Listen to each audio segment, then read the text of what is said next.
Good morning, everyone. Happy Monday, and welcome to Rising. I'm Saagar Enjeti. And I am Krystal Ball. A lot going on. We've got some new developments in the China non-trade deal. And the president is tweeting. As always, all of those things today on Rising.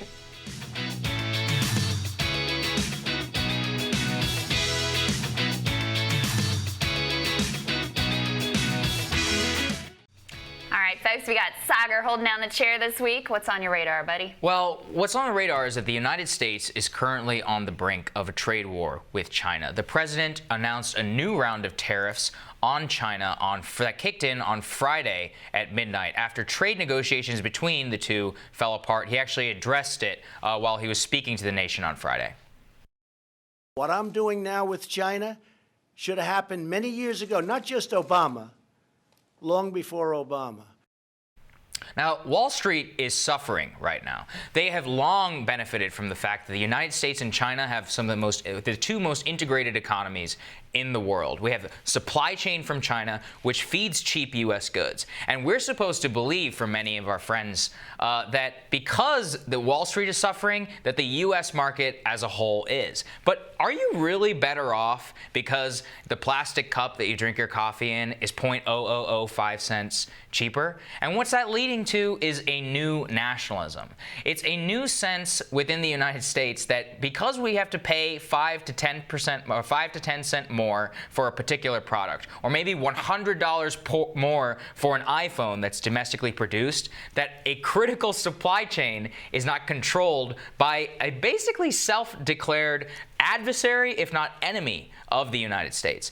It's leading to a new politics and a new idea that, yes, that you can impose tariffs, that free trade is not always good, and that just because GDP growth is at 3.2 or 3.3%, that we're all supposedly better off. And I think, Krystal, what it points to is a new awakening. You have Democratic candidates who will not denounce the president's policies on China. Yeah. They will not denounce the president's policies on the U.S.-Mexico trade agreement. What they will say is on the policymaking process. And sure, is policymaking by tweet, which the president tweeted this morning in reaction to his own National Economic Council directors, necessarily the best thing? With the president, he's saying there that there is no reason for the U.S. consumer to pay the tariffs which take effect on China today. That's not necessarily correct. It's not accurate. Is the United States consumer going to have a slight increase in price? Possibly. Is that a bad thing though? Yeah. For the downstream effect is all the economists can talk about. Is the 5% increase at the grocery store, and they act as if that alone is what drives people. Well, and you had Larry Kudlow sort of acknowledging the reality that a tariff is basically a tax on consumers. Let's take a listen to what Mr. Kudlow had to say.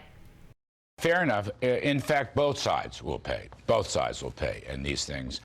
Yeah, and that's reality. But I mean, I can't disagree with you. Look, we are a nation of addicts in many ways, and one of the things that we're addicted to is cheap Chinese crap. Right. Has it made our country better? No. And there was a lot of alarmism. Look, I am uncomfortable with this president because I don't know that he has a plan. Mm-hmm. He misleads the public in tweets like this where he's just completely inaccurate, whether he doesn't understand or whether he just wants to mislead the public. I don't know, but that's troubling to me. I don't know that he went about this the best way. I mean, he attacked some of our allies rather than getting them on board so we could have a united front in going up against China. This is going to be a long-term play because we have a lot of strength. Our economy is doing well. China has a lot of strength because they are essentially, a one-party state. They can do what they want. They can hold on for a long time. They can hold out for a long time. So this isn't probably going to get resolved anytime soon.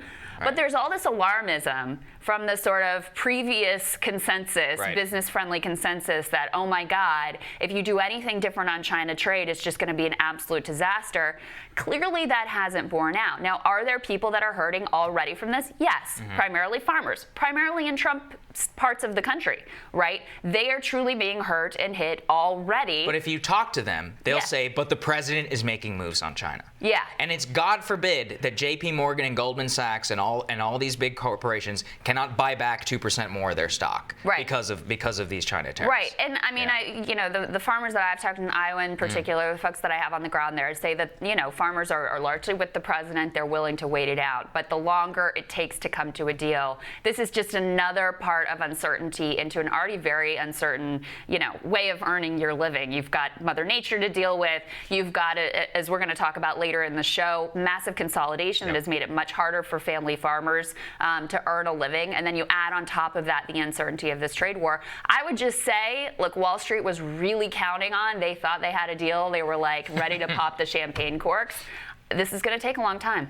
It will. So what's on your radar, Krystal? Well, there is a notable visitor to the White House today, Viktor Orban, who is the Prime Minister of Hungary. And for those of you who don't know who he is, he's quite an important figure in the world today, even though Hungary is a relatively small country. He has basically embraced this idea of a liberal democracy. He is a far-right anti-immigrant leader of Hungary, and he has done the thing that Democrats and liberals fear President Trump may try to do. He has quashed the media.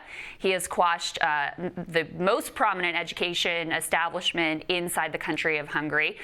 He is very directly anti-immigrant. He says Hungary should be a homogenous country. He also, by the way, happens to have been the first foreign leader to endorse President Trump, and I believe the only European leader that endorsed him at all. So it's going to be really interesting to watch what happens today with the two of them at the White House. We should get a little bit of a glimpse of their dynamic together. Is it going to be this sort of warm embrace that we've seen between President Trump and other sort of authoritarian and soft authoritarian leaders? We're going to see that today. But, there's two ways of looking at this. Number one, previous presidents, Obama and Bush, both avoided having Orban at the White House at all. He was sort of person non grata. But the other way of looking at this is it's taken 2.5 years for Trump to invite Orban, the first guy that endorsed him overseas. So there's kind of mixed messages there. Well, remember, though, that the president made his visit, whenever he made his visit to Europe, he frequently talks to Prime Minister Orban and has praised him. Right. They really are creatures of the same political movement. Prime Minister Orban has been fighting against the European Union since its conception. Right. And, the European Union is basically trying to force Hungary to take in a set of refugees and dictate their immigration policy. Same on economic policy. They're fighting against the same kind of liberal internationalist forces. Yep. That's President Obama was beholden to those forces. President Bush was beholden to those forces. President Trump ran directly against it, so it's no surprise. Don't you think it's fair to say that Orban takes, whatever we think of Trump, and it's like, 10 times further? I mean, all the things that we fear about, there really isn't independent media in Hungary anymore. There really isn't an opposition party with any power anymore. I mean, Orban is going to be in power for a long time there. And he calls it democracy because he was, in theory elected, but he's used this very sort of new model of authoritarianism where you don't have secret police, you don't have people knocking on your door in the middle of the night, but he's been able to change the laws so that his party remains in power, so that the institutions that oppose him are crushed. It's also been incredibly anti-Semitic. I mean, they basically blame everything on Hungarian, national George Soros, right? Including there's a very prominent university there, Central European University, that was incredibly prestigious, that is being forced to move out of the country because they have been crushed in this, in this legal way. They've changed the law so that the university can no longer operate, essentially. Well, we should take great care to recognize that Hungary is in an almost existential crisis. They've lost a significant amount of their population to